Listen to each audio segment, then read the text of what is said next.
name is Philip Becken, the Rabbi from another planet. Please like, share and subscribe and ring the little bell so you're notified when new videos drop. And if you can consider hitting the subscribe button, the like button, or share button, any buttons. I think all these buttons are really good. Oh no, the unlike button, the dislike button, bad button. Don't press that button. But if you do any others, that'd be fantastic. As I drone on every video, the only way for us teeny tiny little micro channels to get any kind of traction is to beg you. So yeah, that's what we're doing. And I'm not even going to beg you. I'm even going to entice you. See if I can bribe you. Every week we give away. I give away. I say we're not a multinational conglomerate. It's just me and my basement and this camera. This is it. This is the entirety of the production. But where's the thing I'm giving away? I just lost it. I think I just found it again. Every week we give away Blu-rays or DVDs. This week we're giving away a particularly good one I really like. It is The Green Death. The Green Death, a John Pertwee story, special edition. Fantastic extras on this. They're really kind of funny. Mark Gatiss does a whole lot of good stuff on this. So you got of course you get the episodes and the commentary. It's a great package. It is a great package. All you have to do to win it is subscribe to the channel. That's the important bit, baby. Subscribe and leave the hashtag maggots. Maggots. No, just one. Maggots. And you only really need to enter once. If you're already won, I'll let you enter one time. I'll put one entry in. If you haven't won before, you don't have to put hashtag like everything I do all the time. 2 or 3 times should be enough. And we pick out the winners on the TARDIS Zone when we review the current episode of Doctor Who, which I'm now about to do in detail. And I tell you, guys, this is a lot of hard and painful work. It really is. So okay, before we get into like the detail, the nitty gritty of the episode or the review, just overview. This is kind of like a episode was a kind of collection of lots of other stuff from other places put together. Yeah, it's kind of like Frankenstein. It's like lots of things put together, and it just doesn't work. And they put it together, and it's still boring. That's really honestly, the wokeness offends me, but that's not constant. I think Jodie Whittaker is horribly miscast, and she can't play the role. But at least she's off screen sometimes. But the one thing they can't shake, and there's been this whole season, and I think the last season too, it's just boring. It's a really, really dull show, which is I think is why the ratings are the lowest ever. We haven't got the consolidated ratings for last week yet. It will, although I think we hit a bottom. We were at 3.81 last week. We're at 3.86. So I think this is where it's going to land. It'll probably uptick again for the finale because they're putting like lots of Cybermen and stuff in it. And, putting stuff that'll get people to watch. I don't know what the consolidated rating is going to be for last week's episode yet. My guess is it'll be around about 4.05, which will make it the lowest rated episode in decades. So yeah, I'm kind of looking forward to that. So that'll be wonderful because the fans of this just don't believe that people don't like it. They come up with all these crazy excuses like, oh no, people don't watch TV anymore. I'm like, really? Yes, they do. They just don't watch TV that's like painful and woke and tells them they're an evil person. Not so much that. I wonder how much TV like the Jodie fans would watch if they said, anybody who watches Jodie Whittaker Doctor Who and likes it is wrong and evil. Which I want to be clear is not what I'm saying. If you like Jodie Whittaker's Doctor Who, Christian, good, more power to you. I'm glad you're enjoying it. I hate it, as I think we'll go through now when we go through this episode. So last week, after the Doctor spectacularly failed to be heroic and inspire bravery from Graham, just saying, I'm a bit socially awkward, I don't know what to say, because she's not a hero. They said, let's go and visit Mary Shelley and Byron the night they make the night that they write Frankenstein. So so that's got the setup done. So it opens in back with the cold opening, by the way. So my guess is the cold opening, because they have it sometimes, they don't have it sometimes. I'm gonna guess that when this is in the time that Pete McTeague Well, okay. Firstly, I believe the rumors that that Chris Chibnall walked off at one point, and Pete Matigue took over for a unspecified amount of time. But I'm thinking the last week and this week, because it's got cold opening, maybe the Pete Matigue helmed fronted episodes, show run episodes. So we start with the cold opening. It's Lake Geneva, and we got Byron Shelley and Byron, not Shelley, Byron Mary Shelley, Dr. Polydor, who I have no idea who he is, and this other person called Claire Claremont. Again, no idea who that is. They're all sitting around and they're having like this debauched weekend, but it's not debauched at all. There's no, no one's snorting laudanum or whatever they did. No one's doing piles of absinthe. It's just like bad children's TV. It's kind of like Goosebumps, Yeah, it starts off like Goosebumps. It's supposed to be spooky, so we're going to make it all spooky. It's like, I don't know, when you do a crappy sitcom has a Halloween episode. It's all going to be spooky dooky. So Byron's reading a ghost story to get everybody into it, and then all of a sudden it's raining out, and there's a knock at the door, and they're all like, "Oh, who could it be? Could it be the spirits of the night? Woo! Is it ghosts?" They with trepidation they go to open the door. And they open the door, and of course it's the Dr. Ryan Yaz and who's the other one? Graham, of course, Graham. And they open the door. They're wearing like the right costumes, sort of, for that era. And they see each other go, ah! And they're all terrified because somebody opened a door. So then we get straight into like the awful titles and theme music. Again, could be fantastic, but it's been played underwater for some unknown reason. So okay, we titles finished. We're back at the door, and the doctor's trying to use the psychic paper to get in, but she can't do it because she's awful and she's useless and she's just incompetent. The psychic paper's got wet, so she can't con her way in, and they basically just talk the way in. Like, it was actually Ryan that says, "Could we come in before we get drowned with rain?" So finally they let them in, and they're on the stairwell, and they whisper what's going on. That they're here for a bit of sightseeing. They're going to be there for like an hour, and then they're going to go. And they just want to be there for when Frankenstein is conceived and thought of. Like, how insanely irresponsible! Can this doctor be the meddling monk? She's acting way more like him than the doctor. And the doctor says, "Okay, the rules are nobody mention Frankenstein and don't interfere with anything. Just because we don't want to send time off track. So you shouldn't be there, you blithering idiot." And then Yazaz is in, and nobody snog Byron. Okay, I guess so. So then they do the exact same jokers from the Shakespeare Code when they're about to go into the room with Byron and Mary Shelley, and they go, "Oh, these are the best doctors. Like, these are the best people ever. They're doing at the top of their game. They're incredible talents. We're going to see them at the most creative." And they open the door, and they're all on the floor laughing. So it was done so much better in the Shakespeare Code when David Tennant's to what's her name, Martha, says, "Oh yeah, the most incredible wordsmith ever." But Tennant could really sell the line, and then Shakespeare comes out, it's like, shut your big fat mouths. Yeah, that was good. Also written by Gareth Roberts, who was cancelled by cancel culture from that loved this iteration of Doctor Who so much.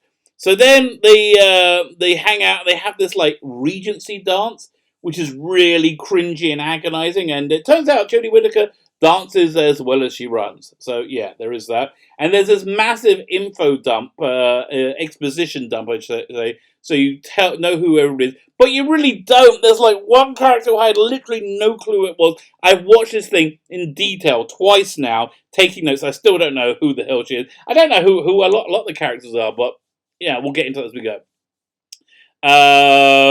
So then the Doctor, it just really weirdly breaks her own rule. She said like 2 or 3 minutes earlier, and it's so cringe. She's like, I've got an idea, just spitballing. How about we write the most gruesome, spine-tingling, chilling horror story of all time?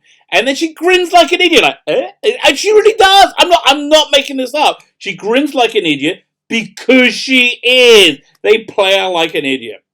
So then we see a baby crying, and this woman goes to check on it. I don't know who this woman is.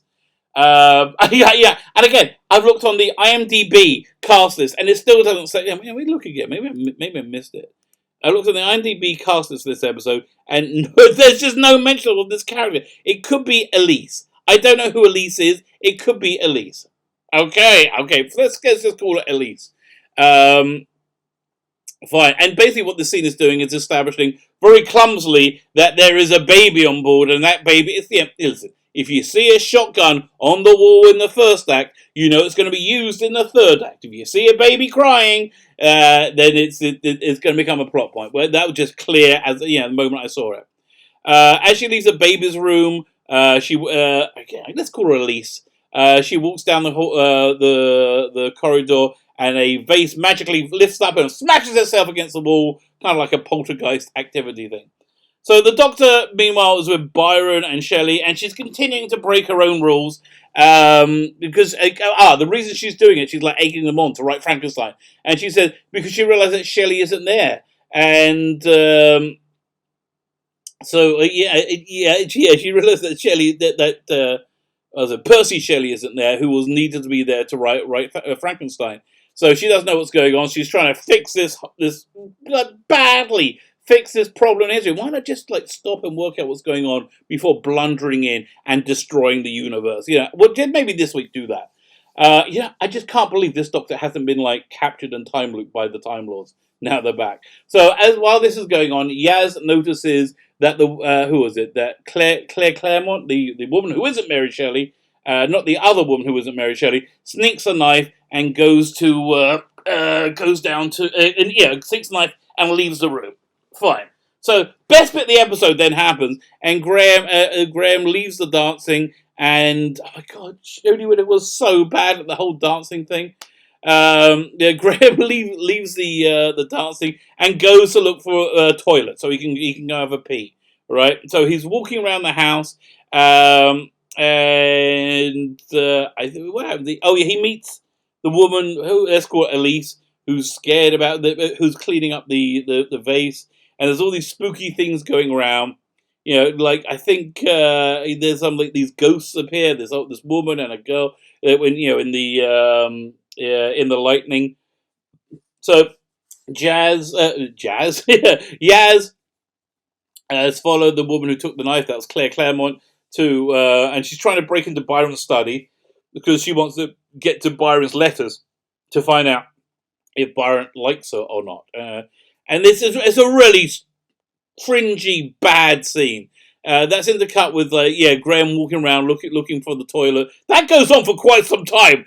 Graham looking for the loo. Yeah, Graham is the best thing about this show. So she says, I just don't know. He's so enigmatic. He doesn't know how Byron feels about him. So now I think we have Yaz talking about how she's hot for the Doctor. That she's got a crush on the Doctor or more. Because Yaz says, Claire said, was it Claire? She says that she's mooning over Byron, and Mary Shelley says you should find somebody else, and Yaz says, you should find somebody else. It's no good when you're with these enigmatic people. You don't know what they what they want or what they're thinking. So and she says, I know, and she intimates that there's some enigmatic person in her life who she's like, I don't know what they're trying to say or do. I think, but it seems to me that Yaz is shipping for the Doctor at this point. And then in the background, at the end of the scene, a weird spider thing crawls down and crawls off the painting and through the house. So then the cut to Byron and the Doctor, and they're having a bit of an interchange. Byron's like a bit of a pig, which okay. And Byron's trying to chat up the Doctor. Really? Okay, this guy needs to go to Sex Anonymous. If you're sniffing around Jodie Whittaker's Doctor for a bit of poontang, no. She's the most sexless human being in the history of human beings. Probably, she's so unbelievably sexless. But so they're calling her Mrs. Doctor for some reason. And she asks about Shelley because she realizes Shelley isn't there. So Shelley is indisposed. and won't be joining us. So then Ryan and Mary Shelley they're on the piano, right? And Ryan's teaching Mary Shelley's chopstick, which is like, okay, like a bit of a weird filler, but fine. Then the other guy, Dr. Polidori, no idea who he is. He gets pissed off with Ryan. They get into a fight, and Dr. Polidori is like on edge because he's got this weird affliction. He hasn't slept in months and months or something. I don't know. Don't you die if you don't sleep? Okay, so yeah, and so it escalates really, really quickly. But at the same time, it's intercut with the doctor talking to Byron, saying, I'm getting this weird vibe about this house that is unrelentingly evil. Okay, listen, I bought it by Gabriel Trace in Ghostlight. Speaking of which, my bloody Blu-rays for season 26 are delayed, are lost in the mail. And so I wanted to get them send me a replacement. I saw Amazon doesn't even have them anymore. I got to buy them for like probably double. Or maybe I'll wait for the American one that comes out about a month from now. The American one, but so yeah, Gabriel Chase. That was the time. That was a good haunted house that we enjoyed. So she senses the house is unrelentingly evil. Graham comes in, not having realised toilets aren't invented yet in 1816, which is when I think this is set. And the valet shows into a chamber pot. So then, yeah, so like Polidor and Ryan are getting into a fight, and it spins out of control really quickly. And Polidor challenges Ryan to a duel. Tolson Cole delivers a good line, well and believably at this point. I think he deserves a gold star. As Polidor is going out, Dr. Polidori is going out the room.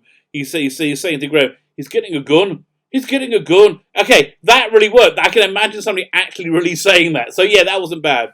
So then the spider thing that's like crawling around the house walks in and attacks Ryan, because of course he would. He like grabs the bag, and it's shot by the valet, the valet, and the doctor scans it, with a sonic. It doesn't know what she's doing, and she says it's just human parts. I don't understand what's going on. Of course you don't understand what's going on. You're Jodie Whittaker's doctor who never understands what is going on. So Byron says, for some reason they said they got to go and visit Byron's war collection, and he find all his weird war stuff in there, including the bones from a 15th century soldier with both hands missing. So they figure the hands are the bone hands are whatever's the giant spider. So there's another one out there somewhere. So then somehow Graham has got Dr. Polidori to go to sleep, and he's like snoring away, and all of a sudden these ghosts appear. The maid and the little girl appear, and they bought food for Graham for some reason. I don't really understand what's going on, and they actively don't explain it. They really say they come up with no explanation for this whatsoever. So then we have Yaz, Mary Shelley. Yaz and Mary Shelley are on the stairs, and they're met with Ryan. And then the doctor's with Byron and Claire, and you hear it's creepy night, stormy. The baby's crying. It's Mary Shelley's baby. I worked out by this point, and so Mary Shelley goes to the baby, but everyone's caught at this point in this like Castrovalva loop. Everyone's like in like this Escher painting. When they go up the stairs or come out the bottom, they go out at one door, they're going to come in the other. They're like they're trapped in the house. So the baby's crying, and the other one, I guess it's Elise, whoever she may be, manages to go to him, and the windows are open, the stormy, and outside you see this light in the distance. I couldn't tell if it was like a person or it looked kind of like a TARDIS light. Maybe I really couldn't tell. So at that point, Dr. Polidori wakes up and he starts walking around like a zombie. Again, they never explain this. I just realized that they never explain it. So everyone is trapped. Polidori somehow manages to walk through a wall. And of course the doctor doesn't know what's happening. Oh, what's going on? And then she figures out this must be some kind of illusion. So I thought, that's a good idea. Maybe this isn't Byron and Mary Shelley, but like some weird hologrammatic recreation of it for some reason, which I thought would have been quite interesting.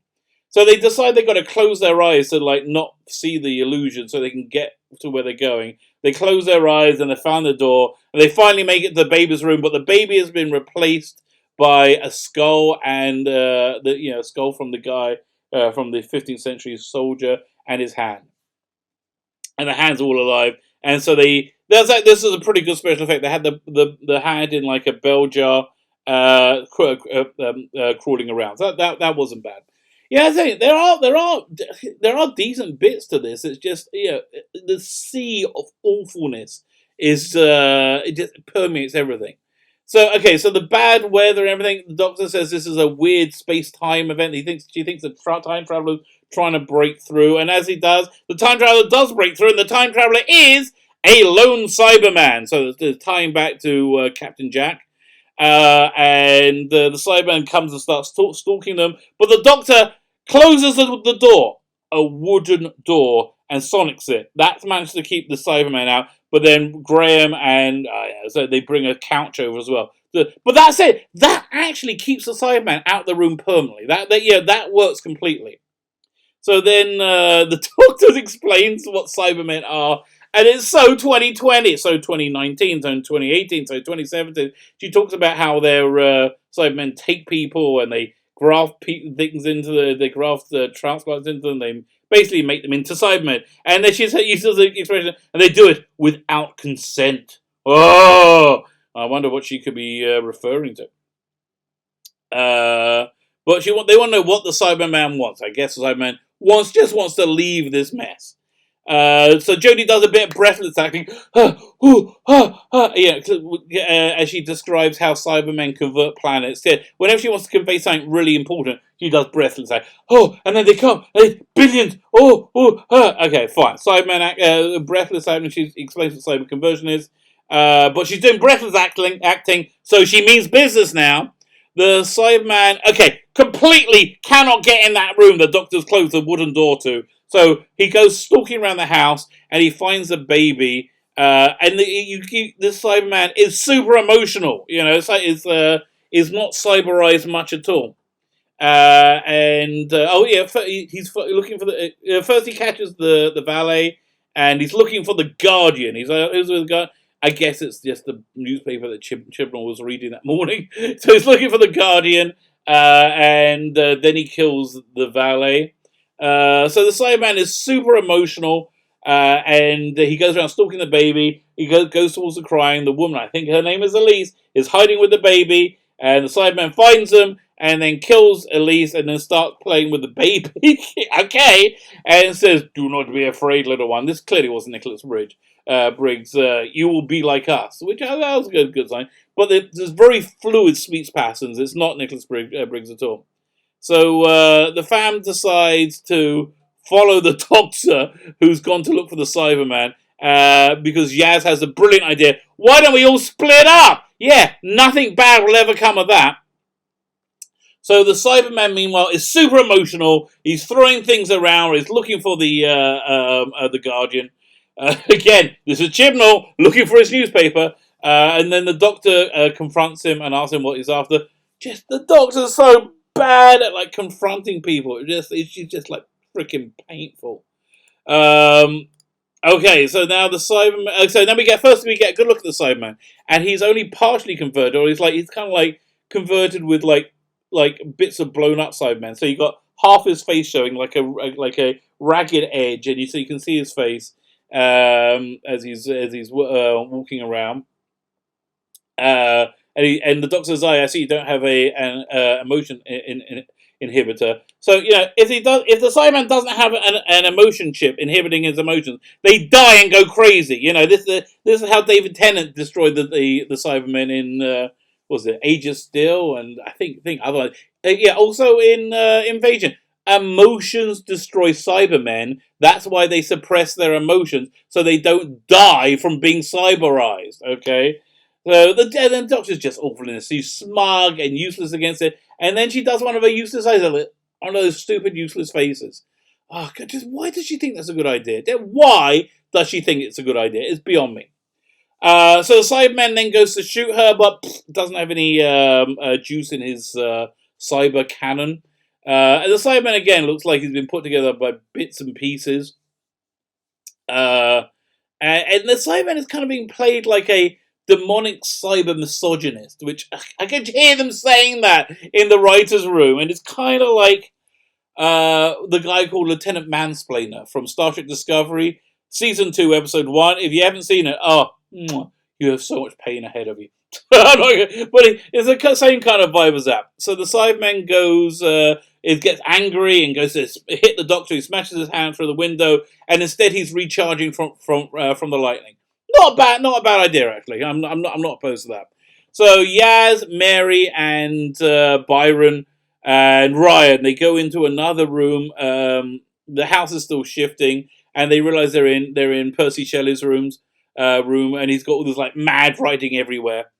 Graham, Claire, and Polidori decide to go to the cellar because, like, yeah, let's get trapped in the cellar. They have a quick line about, maybe there's a coal hatch we can escape through because the house is like keeps rechanging and reformulating. The Cyberman's recharged, and it's a very TV Cyberman because it's very children's TV, I should say. It's very like just silly and just non-convincing. But for some reason, now he's recharged, he doesn't shoot the Doctor. In the basement, there's, of course, somebody in there with them. Claire's candle gets blown out. She's in darkness. There's somebody in here with me. And back to recharge Cyberman. He decides not to shoot the Doctor. And I'm like, really, why? Why did you decide not to shoot the Doctor? Even as a bit of target practice, that would have been awesome. But no, she didn't shoot the Doctor. And she says he's looking for his guardian. The guardian the thing he's looking for is not the Doctor. She's not the guardian. He's looking for the host for the Cyberium. And of course, the Doctor doesn't know what the Cyberium is because she's freaking useless. And the Cyberman goes off and says he's looking for the host. Okay, so we're up to then the Cyberman starts quoting Shelley. So there's some kind of connection with it. So again, ripping off Big Finish. Big Finish other than this whole episode rips off Big Finish's The Silver Turk, which I'm going to listen to this afternoon because I'm sure it's much better than this frost. Honestly, if who was it that wrote Spare Parts? Spare Parts, whoever it was wrote Big Finish story of Spare Parts, a fantastic Cyberman story from Spare.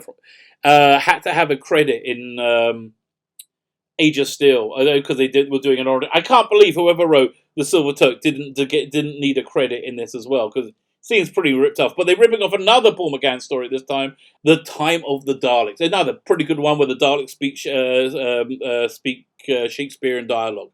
So in the basement, they find the Guardian. The Guardian is Percy Shelley. He is the Guardian.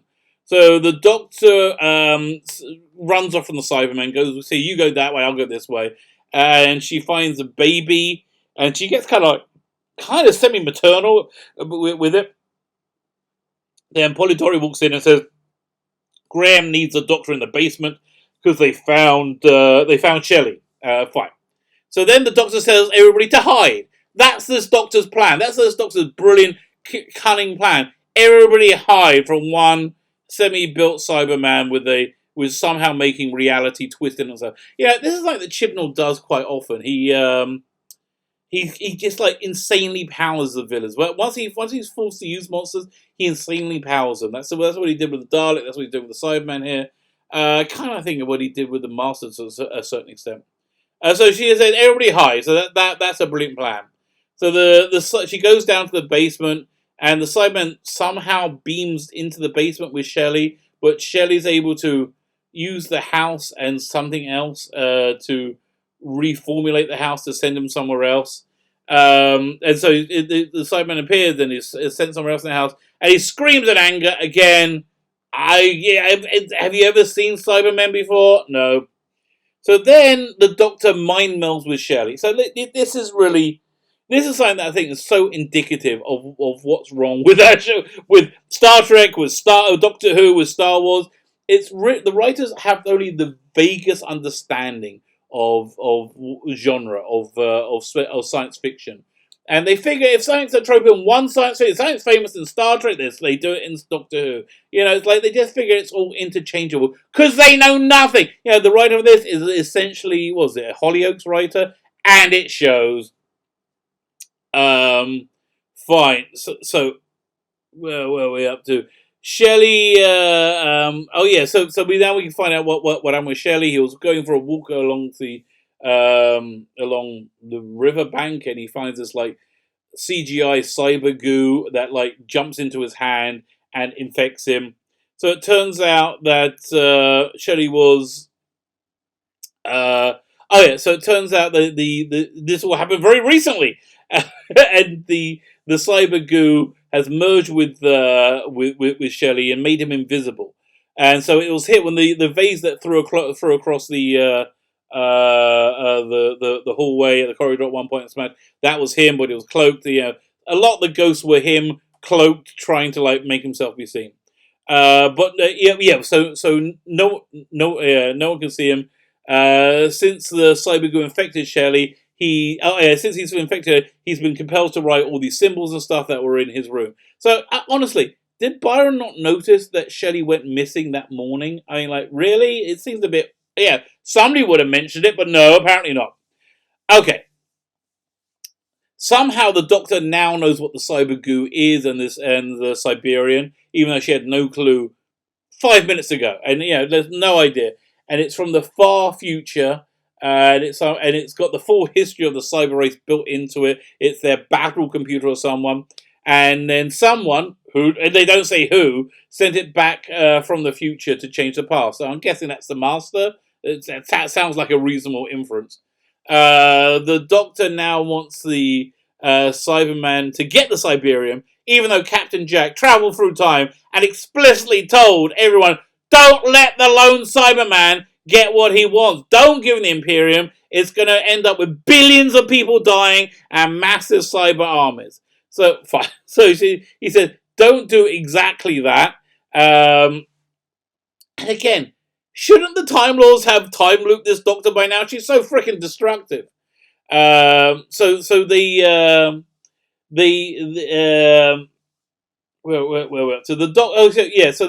realize that the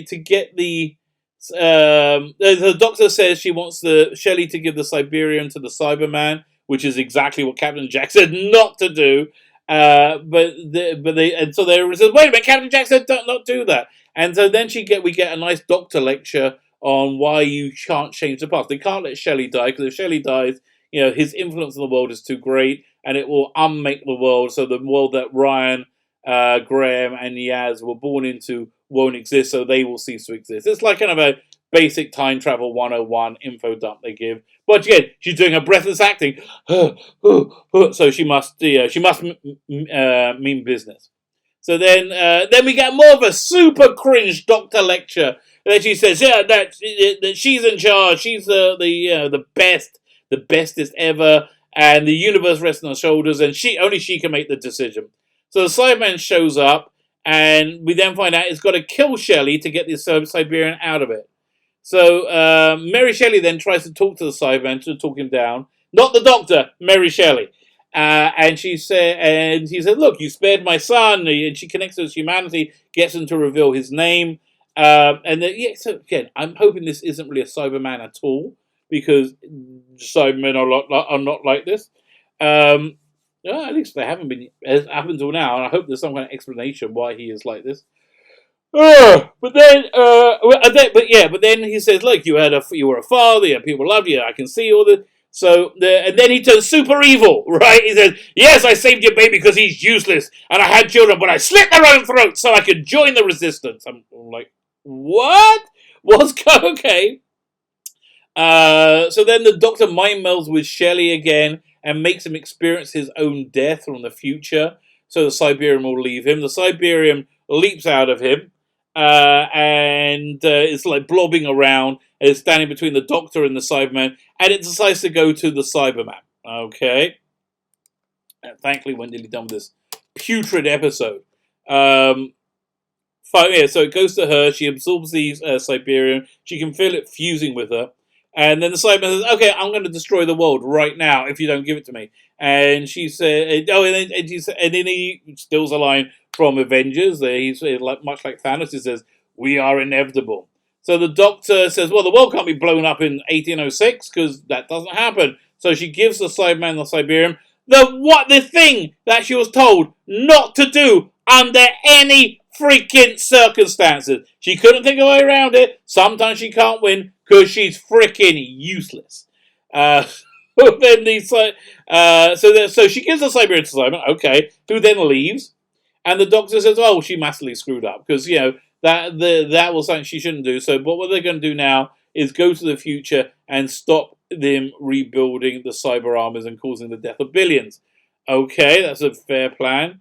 Then Claire has a yay feminism moment as Byron says, "Oh, maybe you want to have a nap."